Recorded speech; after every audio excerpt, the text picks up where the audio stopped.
4 nouveaux tue-l'amour que les femmes m'ont confiés. Il y a 2 ans en arrière, j'ai écrit un livre, Donner du plaisir à une femme sans tabou, et j'ai questionné des milliers de femmes pour faire des sondages pour qu'elles puissent me parler de leur plaisir féminin.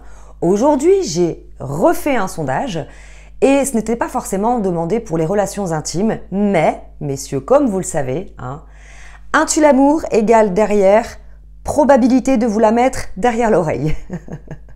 On est d'accord que quand il y a des tue-l'amour, ça donne moins envie de faire l'amour. Attention, action! Bonjour à vous, c'est Bélie, votre love coach et conférencière sans tabou qui vous accompagne depuis 2015. J'espère que vous avez la pêche aujourd'hui. Alors je vais mettre entre parenthèses tout ce qui est hygiène, d'accord, odeur, haleine, etc., etc. C'est une question de bon sens. Je ne vais pas perdre de temps avec ça.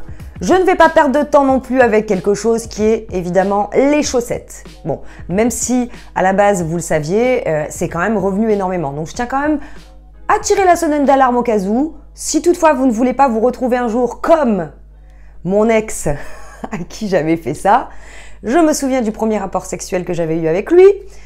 Nous sommes dans le lit, excitation, etc. Et là, je mets mon pied sur le sien. Et là, je sens une chaussette. Que fais-je? J'ouvre la couette, je lève comme ça, je dis « Ah non, là, ça va pas être possible ». Je referme la couette. Vous imaginez le degré de stress qui est monté en lui parce que en aucun cas, il a pensé à ses chaussettes. Vous imaginez de quoi il pensait que je parlais, quoi. Si vous ne voulez pas que ça vous arrive, enlevez vos chaussettes. Alors, je vais vous donner les 4 tue-l'amour. Maintenant, le dernier tue-l'amour.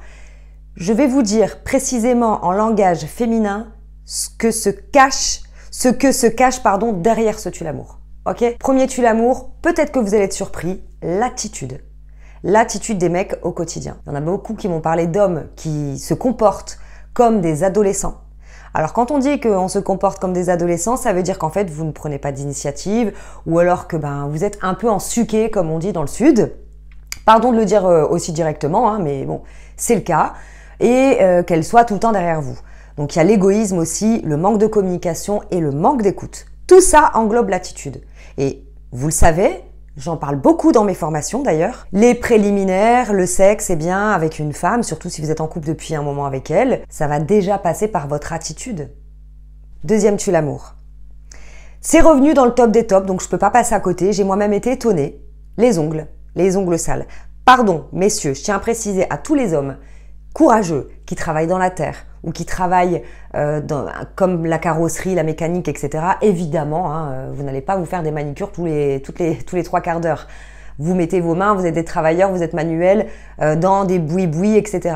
Donc, je tiens à vous le dire, les femmes savent quand même faire la différence entre un homme qui est par exemple dans un bureau et qui a les ongles complètement négligés contre un homme qui, lui, à contrario, travaille justement et manipule constamment ses mains, etc. D'accord? Donc, c'est revenu en top de liste.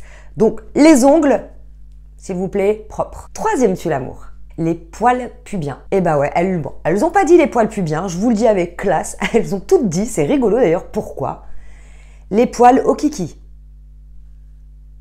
On prend pas, vous faites comme vous voulez. Moi, je suis juste ici pour vous dire, vous rapportez ce que les femmes m'ont confié. Et enfin, le 4e tue-l'amour, et là, je vais arrêter de déconner. Et là, je vais être très très sérieuse. Parce que peut-être que vous allez vous dire, n'importe quoi, c'est pas un tue-l'amour. Eh bien si. La routine. Que veut dire la routine? Dans la bouche d'une femme, la routine, ça veut clairement dire, je me fais yesh. Je vous le dis. Ah, c'est la routine à la maison, nous on sait. Ça veut dire, tu t'ennuies, il n'y a pas d'effet de surprise, c'est tout le temps la même chose. C'est lourd, c'est pas léger, c'est pas fun. Et ça, ce tue-l'amour-là, je le dis, je le précise, tout comme le tout premier, si vous avez bien écouté, l'attitude, si il y a ce tue-l'amour-là, attention. Attention à votre relation. Et c'est pas pour la rime. Maintenant que vous connaissez les tue-l'amour, au cas où, je dis ça, je dis rien. Si vous voulez vous procurer mon livre Donner du plaisir à une femme sans tabou, je me fais mon petit coup de promo, tranquille, mimile, évidemment, c'est normal, j'ai envie de dire, qui va faire la promo de mon livre si c'est pas moi. Vous pouvez le retrouver à la Fnac, sur Amazon ou encore en librairie. Sachez que à l'intérieur, il y a des histoires absolument croustillantes. Je me suis permise de mettre des histoires personnelles. Je me suis aussi permise, avec l'acceptation encore une fois de milliers de femmes, et encore une fois merci mesdames, de mettre des témoignages de femmes véritable. Ok? Bon, le lien est en description sous la vidéo si vous regardez sur YouTube, au-dessus si vous regardez sur Facebook. Je vous dis à dimanche prochain. Si tout va bien, bye bye.